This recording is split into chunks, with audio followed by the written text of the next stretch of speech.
Iran में हाल ही में देशव्यापी विरोध प्रदर्शनों को कुचलने में महत्वपूर्ण भूमिका निभाने वाले ईरानी सशस्त्र बल रेवोल्यूशनरी गार्ड के कमांडर ने शनिवार को कहा कि देश पहले से कहीं अधिक तैयार है।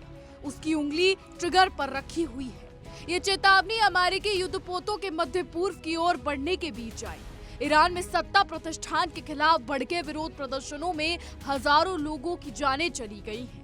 ईरान के सर्वोच्च राष्ट्रीय सुरक्षा परिषद के करीबी समाचार प्रतिष्ठान ने अपने टेलीग्राम चैनल पर कहा कि कमांडर जनरल मोहम्मद पाकपुर ने अमेरिका और इजराइल को चेतावनी दी कि वे किसी भी प्रकार की गलतफहमी ना पाले।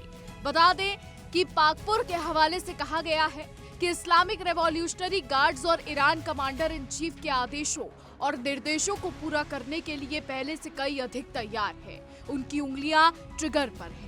ईरान के शीर्ष अभियोजक ने शुक्रवार को अमेरिका के राष्ट्रपति डोनाल्ड ट्रंप के इस दावे को पूरी तरह गलत बताकर खारिज कर दिया कि देश भर में विरोध प्रदर्शनों के दौरान हिरासत में लिए गए 800 लोगों की फांसी उनके दखल देने की वजह से रुकी। इस बीच अधिकार कार्यकर्ताओं ने कहा कि देश भर में प्रदर्शनकारियों के खिलाफ की गई हिंसक कार्रवाई में मरने वालों की संख्या बढ़कर कम से कम 5002 हो गई है।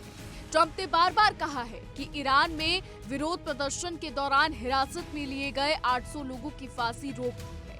हालांकि उन्होंने इस दावे के स्रोत के बारे में कोई जानकारी नहीं दी है। ईरान के मुताबिक शुक्रवार को देश के शीर्ष अभियोजक के हवाले से प्रसारित खबर में इस बात का पुरजोर खंडन किया गया है। बता दें, उन्होंने कहा कि ये दावा पूरी तरह से गलत है। ऐसी कोई संख्या उपलब्ध नहीं है और न ही न्यायपालिका ने ऐसा कोई फैसला किया। उधर यूएस अब्राहम लिंकन सहित अमेरिकी विमान वाहक पोतों के एक बेड़े के पश्चिमी एशिया की ओर बढ़ने के चलते अमेरिका और ईरान के बीच तनाव और बढ़ गया है। विश्लेषकों का कहना है कि सैन्य मौजूदगी से ट्रंप को हमले करने का विकल्प मिल सकता है। हालांकि तेहरान को बार बार चेतावनी देने के बावजूद उन्होंने अभी तक ऐसा करने से परहेज किया है। न्यूयॉर्क स्थित थिंक टैंक सुफान सेंटर ने एक विश्लेषण में कहा, हालांकि राष्ट्रपति ट्रंप अब क्षेत्रीय नेताओं के दबाव के चलते और ये जानते हुए कि अकेले हवाई हमले शासन को हटाने के लिए अपर्याप्त होंगे, पीछे हटते हुए प्रतीत होते हैं। लेकिन सैन्य बलों का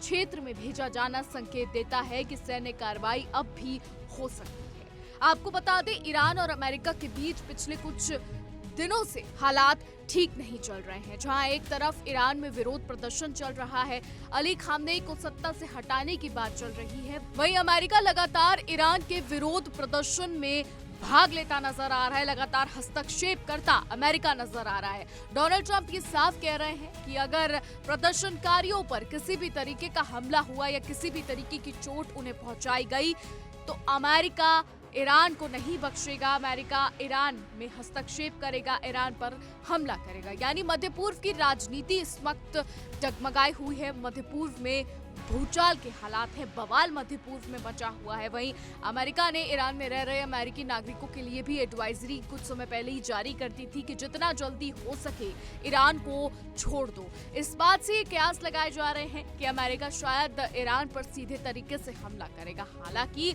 अभी तक अमेरिका ने ऐसा कुछ नहीं किया है, लेकिन जिस तरीके से अमेरिका जो है वो धमकी दे रहा है उससे यही प्रतीत होता है।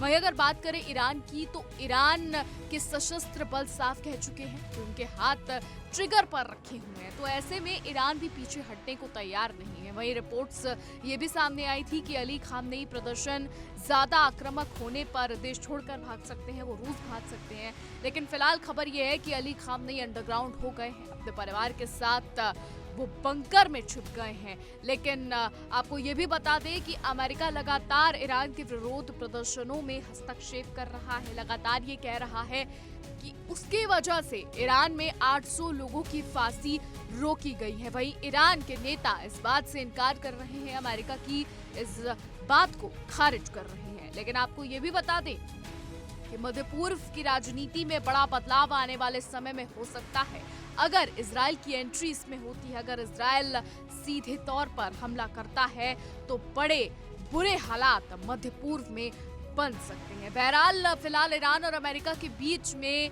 जुबानी जंग जारी है। ईरान और अमेरिका के बीच में जुबानी जंग लगातार चली आ रही है और शायद आगे भी चल सकती है। फिलहाल अब आगे देखना होगा कि क्या कुछ होता है। हमारी आज की रिपोर्ट में बस इतना ही। आपकी क्या कुछ राय है, इस पर क्या कुछ सोचते हैं, कमेंट के जरिए जरूर बताइएगा। और ऐसी देश और दुनिया की तमाम बड़ी खबरें जानने के लिए देखते रहिए इंडिया डेली।